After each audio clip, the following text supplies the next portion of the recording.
பாலஸ்தீனம் முதல் ஈரான் வரைக்கும் கடந்த 2 ஆண்டுகளுக்கு மேலாக இஸ்ரேலிய ஆக்கிரமிப்பு இராணுவமும் அமெரிக்காவும் இணைந்து பலகட்ட தாக்குதல்களை நடத்தியது நமக்கெல்லாம் தெரியும். இறுதியாக ஈரான் மீதான 40 நாள் அமெரிக்க இஸ்ரேலிய வார் மிக பெரும் பலவீனமான தோல்வியை அமெரிக்காவுக்கும் இஸ்ரேலுக்கும் கொடுத்திருக்கிறது. அடிவாங்கிய பாம்புகள் மீண்டும் எப்படியாவது கொத்த வேண்டும் என்கிற நிலையில மீண்டும் மீண்டும் இஸ்ரேல் அமெரிக்காவை தூண்டிக்கொண்டே இருக்கிறது. ஆனால் அடிவாங்கிய அமெரிக்காவுக்கு தான் தெரியும் நம்ம திரும்ப இந்த யுத்தத்துக்குள்ள நுழைந்து விடக் கூடாது என்பது. அந்த அடிப்படையில் யுத்தத்திற்கு போகாமல் அடிக்கடி சிறு சிறு தாக்குதல்களை நடத்துவதனூடாக ஈரானை பலவீனப்படுத்தியதாக காட்டி ஈரானை நாங்கள் ஜெயித்து விட்டோம், ஈரானை கட்டுப்படுத்தி விட்டோம் என்கிற ஒரு எண்ணத்தை உண்டாக்குவதனூடாக தாங்கள் வெற்றி பெற்ற செய்தியை அமெரிக்கர்களுக்கு கொடுக்க நினைக்கிறார் அமெரிக்க அதிபர் டொனால்ட் ட்ரம்ப். அதிலும் குறிப்பாக எதிர்வருகிற 4 மாதங்களுக்குள்ளாக அமெரிக்காவிலே தேர்தல்கள் வர இருக்கிறது.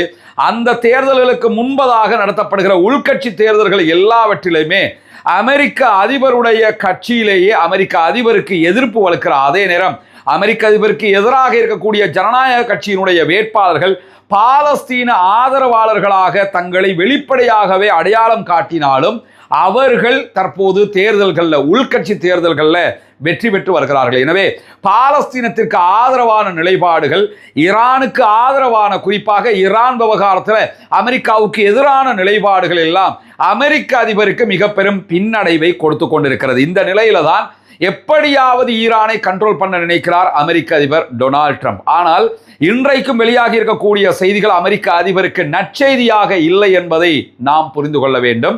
அமெரிக்காவினுடைய முன்னாள் கடற்படை தளபதியாக செயல்பட்ட ஹேர்மன் உல்மனிடத்தில் அல் ஜசீரா இன்றைக்கு ஒரு முக்கியமான இன்டர்வியூ பண்ணியிருக்கிறாங்க. அந்த செய்திகளை அல் ஜசீரா ஒளிபரப்பி கொண்டிருக்கிறது. அதிலே சொல்லப்படக்கூடிய செய்திகள் அமெரிக்காவினுடைய தற்போதைய நிலை என்ன என்பதை அழகாக படம் பிடித்து காட்டுகிறது. ஹேர்மன் உல்மன் அமெரிக்காவினுடைய முன்னாள் கடற்படை தளபதி சொல்லுகிற நேரத்தில் தற்போது எப்படி கொரியா போர் நடைபெற்று கொண்டிருந்ததோ அதே போன்று அமெரிக்காவுக்கும் ஈரானுக்கும் இடையில ஒரு சூடான கூலான ஒரு யுத்தம் நடந்து கொண்டே இருக்கிறது. கொரியா வாரை பொறுத்தவரையில் 2.5 ஆண்டுகளாக யுத்தமும் பேச்சுவார்த்தையும் ஒரு சேர நடந்ததை போலதான் தற்போதும் யுத்தமும் பேச்சுவார்த்தையும் நடைபெற்று வருகிறது என்று சொல்லக்கூடியவர் எது எப்படி போனாலும் யுத்தத்திலே ஈரான் ஜெயித்திருக்கிறது. அது மட்டுமல்லாமல் எதிர்வருகிற மாதங்களில் அமெரிக்காவில் தேர்தல் வரை இருக்கிறது. ஆல்ரெடி அமெரிக்க அதிபருக்கு அமெரிக்காவுக்குள்ள அழுத்தங்கள் அதிகரித்து வருகிற நிலையில இந்த தேர்தலை ஒட்டி மிக பெரும் அழுத்தத்தை அமெரிக்க அதிபருக்கு கொடுக்க நினைக்கிறது ஈரான். இந்த நிலையில ஈரான் அமெரிக்க அதிபருடைய பலவீனத்தையும் மிக தெளிவாக புரிந்து கொண்டிருக்கிறது. அதுவும் ஈரானுடைய இந்த வலுவான நிலைக்கு காரணமாக இருக்கிறது என்கிறார் அமெரிக்காவுடைய முன்னாள் கடற்படை தளபதி ஹெர்மன் உல்மன். அமெரிக்க அதிபர் டொனால்ட் ட்ரம்ப் கடந்த வாரம் டர்க்கியினுடைய அங்காராவில் நடைபெற்ற நேட்டோ நாடுகளின் கூட்டணி தலைமைகள் கலந்து கொண்டிருந்த மாநாட்டில் பேசுகிற நேரத்தில் மிக வெளிப்படையாகவே ஈரானுடைய தலைவர்களை மிக கேவலமான வார்த்தைகளை கொண்டு திட்டினார். இந்த ஒப்பந்தம் முறிந்துவிட்டது என்றெல்லாம் சொன்னார். சொல்லி ஓரிரு நாட்களுக்கு பிறகு மீண்டும் ஈரானிடத்தில் ஹார்முஸ் ஜலசந்தி திறக்கப்பட்டே இருக்கும், அதை நாங்கள் இழுத்து மூட மாட்டோம், அதில் கப்பல் போக்குவரத்தை தடை செய்ய மாட்டோம் என்று சொல்லி நீங்கள் கையெழுத்து போடுங்க அப்படின்னு சொல்லி மீண்டும் கோரிக்கையும் வைக்கிறார். பேச்சுவார்த்தை முடிஞ்சிருச்சுன்னு சொன்னால் எதுக்கு திருப்பி போய் கெஞ்சிரிய? அதை சொல்லும் போதே ஹெர்மன் உல்மன் என்ன சொல்றாருன்னா, இதை வெறும் கோரிக்கையாக வச்ச மாதிரி கூட நீங்க பார்க்க முடியாது, அமெரிக்கா ஈரானிடத்தில் கெஞ்சுகிறது என்றே பார்க்க வேண்டும் என்கிறார். எனவே அமெரிக்காவுடைய பலவீனத்தை ஈரான் மிக தெளிவாக புரிந்து கொண்டிருக்கிறது. அதை பயன்படுத்தித்தான் ஈரான் தன்னுடைய இராணுவ வலிமையை நிலைநாட்டுவதற்கு முயல்கிறது என்கிறார் அமெரிக்காவுடைய முன்னாள் கடற்படை தளபதி. இந்த நேரத்தில் இந்த சத்தியம் தொலைக்காட்சி என்று சொல்லி இருக்கிற குப்பையை பூரா செய்தியாக்குகிற ஒரு தொலைக்காட்சி தமிழ்நாட்டில் இருக்குது. அவங்கிட்ட ஒரு 2 நாளைக்கு முன்னாடி ஒரு செய்தியை நம்ம பார்க்க முடிஞ்சது. என்னன்னு கேட்டால், அமெரிக்காவிடம் பேச்சுவார்த்தைக்கு கெஞ்சுகிறது ஈரான் அப்படின்னு. அமெரிக்காட்ட எந்த காலத்தில் ஈரான் பேச்சுவார்த்தைக்கு கெஞ்சுது? அமெரிக்கா தான் கெஞ்சுகிறது என்று அமெரிக்காவின் முன்னாள் கடற்படை தளபதியே இன்றைக்கு வெளிப்படையாக அல் ஜசீராவில் வந்து பேசிக்கிட்டு இருக்கிறாரு. ஆனால் ஈரான் கெஞ்சுகிறது அப்படின்னு சொல்லி தலைப்பு போட்டிருக்காங்க. உங்க ஆசையெல்லாம் அவன் பண்ணிக்கிட்டு இருக்க முடியுமா? உங்களுக்கு ஆசை, ஆனால் அவன் பண்ண மாட்டான்ல. எனவே ஈரானை பலவீனப்படுத்தி காட்டுவதற்கு சில தமிழ் ஊடகங்கள் நினைத்தாலும் ஈரானுடைய பலத்தை இன்றைக்கு அமெரிக்கா புரிந்து கொண்டிருக்கிறது என்கிற செய்திகளுக்கு மத்தியில் இன்றைக்கு இன்னும் பல முக்கியமான செய்திகளும் வெளியாகி இருக்கிறது. ஈரானுடைய தற்காலிக பாதுகாப்பு அமைச்சர் இன்றைக்கு வெளியிட்டிருக்கக்கூடிய செய்திகள் பிரகாரம் ஈரான் யுத்த நேரத்திலேயே ஈரானுடைய ட்ரோன் தொழில்நுட்பம், ட்ரோன் தயாரிப்புகளை மும்மடங்காக உயர்த்தி இருக்கிறது என்கிற ஒரு முக்கியமான செய்தியை சொல்லி இருக்கிறார். யுத்த நேரத்தில் ஆயுத தயாரிப்புகள் நிறுத்தப்பட்டிருக்கும் என்று எல்லாருமே நினைச்சிருப்பாங்க. ஆனால் நாங்கள் யுத்த நேரத்தில் தான் ஈரானுடைய ட்ரோன் தொழில்நுட்பத்தை அதிகரித்திருக்கிறோம், மும்மடங்கு ட்ரோன்களை தயாரிப்பதற்கு ஆரம்பித்திருக்கிறோம், அது யுத்த காலத்திலிருந்தே தொடங்கப்பட்டு விட்டது என்கிற ஒரு அதிர்ச்சி தகவல்களை சொல்லியிருக்கக்கூடிய காட்சிகளை நம்ம பார்க்க முடியும். அதை தாண்டி ஈரான் தொழில்நுட்பத்தில் முதலீடு செய்ததனுடைய பலனை தற்போது அனுபவித்துக் கொண்டிருக்கிறது என்கிறார். ஒருபுறம் அமெரிக்கா இஸ்ரேலோடு நேரடி யுத்தத்தை செய்த ஈரான் அதிலே தன்னுடைய ட்ரோன்களை பயன்படுத்தின அதே நேரத்தில் தொடர்ந்து ரஷ்யாவுக்கு தன்னுடைய ட்ரோன்களை ஏற்றுமதி செய்து கொண்டிருக்கிறது, விற்பனையும் செய்து கொண்டிருக்கிறது. எனவே ஈரானுடைய ஆயுத உற்பத்தி திறன் அதிகரித்திருக்கிறது என்பதை யதார்த்தமாகவே உலகினர் புரிந்து கொள்வதற்கான வாய்ப்பாகவும் இது அமைந்திருக்கக்கூடிய நேரத்தில் மேலதிகமாக இன்றைக்கு வெளியாகி இருக்கக்கூடிய ஒரு முக்கியமான செய்தி என்னன்னு கேட்டா, அமெரிக்காவினுடைய செயல்பாடுகளையும் இஸ்ரேலுடைய நடத்தைகளையும் ரொம்ப காட்டமாக விமர்சித்திருக்கிறார் ஈரானுடைய தற்போதைய ஆன்மீக தலைவர் ஆயத்துல்லா முஜ்தபா அலி ஹாமனி. என்ன காட்டமாக அவர் தெரிவித்திருக்கக்கூடிய கருத்துன்னு சொன்னா, ஏற்கனவே ஈரானுக்குள்ள பல தலைவர்களை அமெரிக்காவும் இஸ்ரேலும் கொண்டிருக்கிறது. குறிப்பாக 2008களுக்கு பிறகு அவர்கள் பல தலைவர்களை அவ்வப்போது இலக்கு வைத்து கொலை செய்து கொண்டே வந்தார்கள். இந்த யுத்தத்தில் முஜ்தபா ஹாமனியினுடைய தகப்பனார் ஆயத்துல்லா அலி ஹாமனியையும் கொலை செய்ததெல்லாம் நமக்கு தெரியும். இன்னும் பல தலைவர்களும் அதிலே கொல்லப்பட்டார்கள். இப்படியான ஒரு நிலையில இந்த அத்தனை பேருக்கும் நாம் பழி தீர்க்க வேண்டும், பழி தீர்ப்பதைத்தான் ஈரானியர்கள் விரும்புகிறார்கள் என்கிற செய்திகள் அவர் வெளிப்படுத்தி இருந்தார். ஈரானுக்குள்ள மக்களுடைய மனோநிலையும் நம்முடைய இழந்த தலைவர்களுக்கு நம்ம பழி தீர்த்தே ஆக வேண்டும் என்கிற நிலைக்கு தற்போது உயர்ந்திருக்கிறது. காரணம் என்ன? யுத்தத்தில் ஜெயிச்சிட்டாங்க, அப்பர் ஹேண்ட் ஆகிட்டாங்க. எனவே நம்ம விடக்கூடாது, இஸ்ரேல் காரங்களை 2-1 பார்த்துட்டு தான் நிறுத்தணும், எப்பயுமே இந்த மாதிரி சண்டையை நம்ம பார்த்துக்கிட்டு இருக்க முடியாது என்கிற ஒரு நிலை தற்போது தோற்றம் பெற்றிருக்கிறது. பழிவாங்கல் தான் மிக முக்கியமானது என்கிற இடத்திற்கு ஆயத்துல்லா முஜ்தபா ஹாமனி வந்திருக்கிறார். எனவே முஜ்தபா ஹாமனியினுடைய இந்த ஸ்டாண்ட்ல இருந்து மற்றவர்கள் ஒதுங்கவும் முடியாது என்கிற நிலையை நம்ம பார்க்க முடிகிற அதே நேரத்தில் ஹாமனியினுடைய மரணத்திற்கு பழி தீர்ப்பதற்காக விடுக்கப்பட்டிருக்கக்கூடிய அழைப்புகள் மீண்டும் ஒரு புதிய பேச்சுவார்த்தை நடத்தப்படுமா என்கிற சந்தேகங்களையும் எழுப்பிக் கொண்டிருக்கிறது. ஏன்னா ஈரான் முழுவதுமாக யுத்தத்துக்கு தயாராயிட்டாங்க.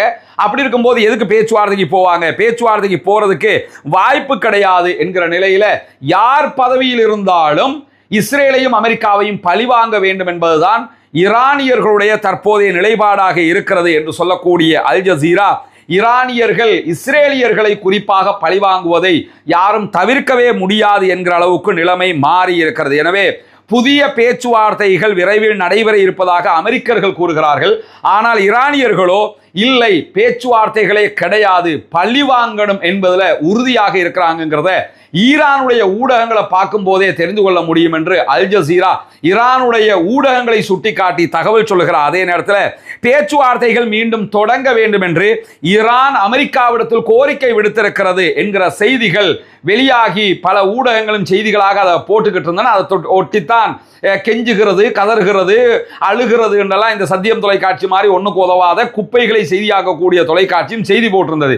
அதையொட்டி இன்றைக்கு ஈரானுடைய வெளிவிவகார அமைச்சின் ஊடக பேச்சாளராக இருக்கக்கூடிய இஸ்மாயில் பகாயி வெளியிட்டிருக்கக்கூடிய அறிவிப்பில் அமெரிக்காவோடு மீண்டும் ஒரு பேச்சுவார்த்தையை தொடங்குவதற்கு எந்த இடத்திலும் நாங்கள் கோரிக்கை வைக்கவும் இல்லை, அந்த தேவையும் எங்களுக்கு இல்லை. அமெரிக்காவுக்கு தான் எங்களோட பேசுற தேவை இருக்குது தவிர எங்களுக்கு அந்த தேவையில்லை, நாங்கள் எந்த கோரிக்கையும் வைக்கல என்று சொல்லி மிக தெளிவாக மறுதளித்திருக்கிறார் என்கிற செய்திகளும் பதிவாகி இருக்கிற அதே நேரத்தில் நேற்றைய தினம் நம்முடைய வீடியோவில் அமெரிக்க அதிபர் டொனால்ட் ட்ரம்பை ஈரான் படுகொலை செய்ய முயற்சிக்கிறது என்கிற ஒரு செய்தியை அமெரிக்க அதிபர் சொல்லி இருந்தார். அவரையொட்டி இஸ்ரேலும் ஆமா அதுக்குரிய உளவு தகவல் எல்லாம் கிடைச்சிருக்குன்னெல்லாம் சொல்லியிருக்கிறாங்க என்கிற செய்திகள் எல்லாம் நம்ம சொல்லியிருந்தோம். இதுவரைக்கும் ஈரான் அதை பற்றி எந்த இடத்துலையுமே எதுவுமே சொல்லலை.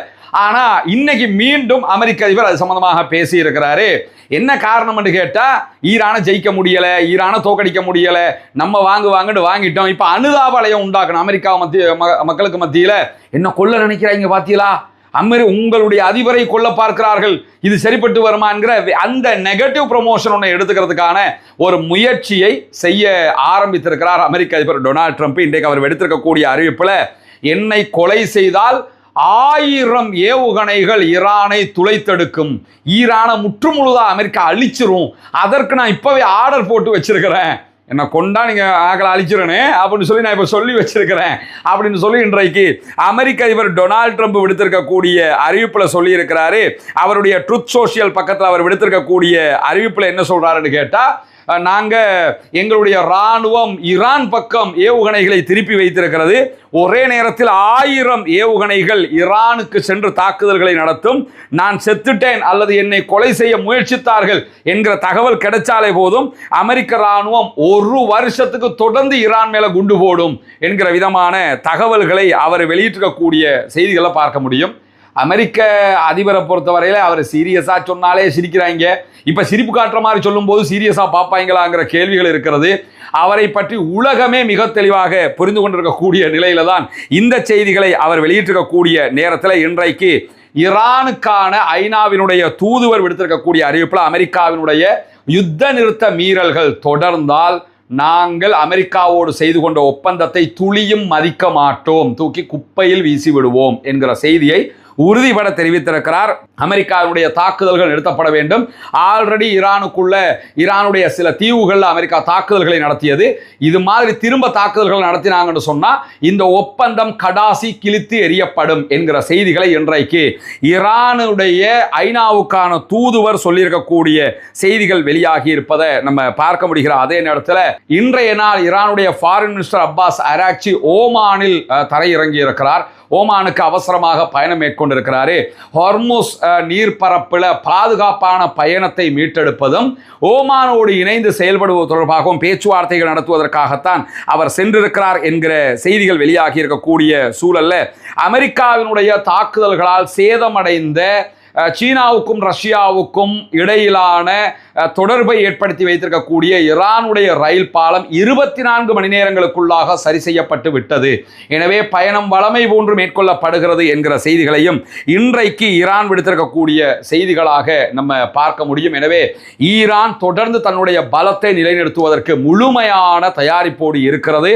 தேவைப்பட்டால் நேரடி முழு யுத்தத்திற்கு நாங்கள் செல்வதற்கு தயார் என்கிற நிலையில் தான் ஈரான் இருக்கிறது என்பதை நம்ம புரிந்து கொள்ள முடிகிறது. தொடர்ந்தும் ஈரான் தொடர்பாகவும் மத்திய கிழக்கு தொடர்பான செய்திகளையும் எதிர்பாருங்கள். வரக்கூடிய உண்மை செய்திகளை உடனுக்குடன் உங்களுக்கு கொண்டு வந்து தருவதற்கு தயாராக இருக்கிறோம்.